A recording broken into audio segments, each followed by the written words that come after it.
You know, I'm starting to get some vibes, some flashbacks. I feel like I'm speaking in front of one of my old high school classes, and I kind of am. I got these guys get promoted, and yeah, it's like being at one of my old high school classes. And the thing is, a lot of you guys could have been high school students of mine, hypothetically. Anybody that graduated high school between 1982 and 2015 could have been one of my students. And I'll bet you if you graduated in the early 80s, you would have hated me. Because, you know, I came in as a young teacher, I wanted to be a tough guy and establish myself. I was kind of an asshole back then.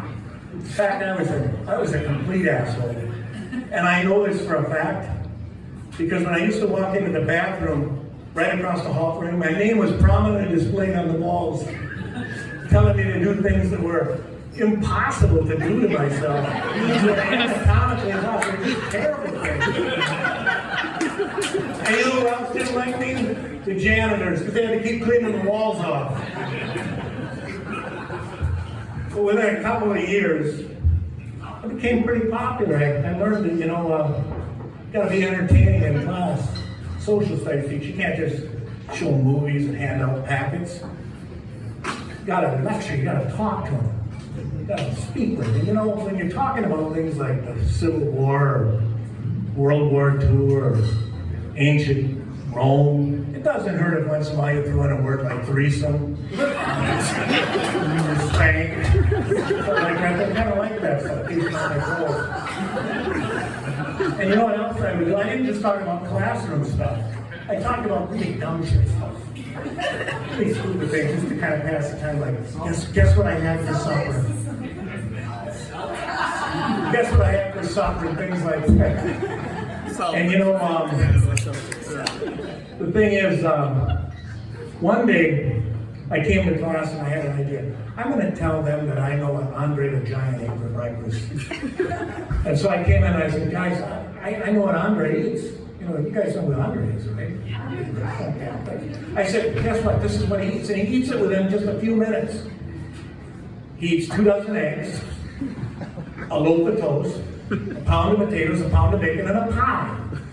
And when I did it, I paused after each one for dramatic effect, so it would go like this.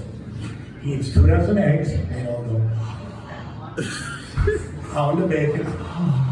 Like that. It's really intriguing, but I said, I challenge you guys.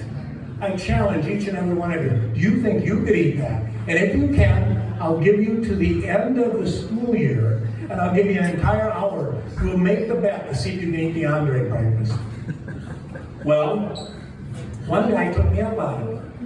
He was a senior guy at the time, senior, and he took it real seriously. He took the bet, and that night he went home and he started eating eggs and bacon, and every night he'd eat more and more and more, and he just kept building up. He's like training for a prize fight. And about a week before graduation, he came up to me and he said, hey, you gotta let me out of this. I just can't do it anymore. So I let him out of bed. And it was funny enough anyway. You should have seen the guy. He looked ridiculous. He had big fat cheeks, gained about 20 pounds. His graduation, his grandparents didn't even know who he was. So that's the kind of stuff I do. That's what made teaching fun. And by the way, being a high school teacher has a lot of perks. Yeah, a lot of perks. Get summers off, get snow days, good insurance plan, and parent-teachers conferences. A parent-teachers conference. You know how many moms visit you that night? A lot of fun, huh?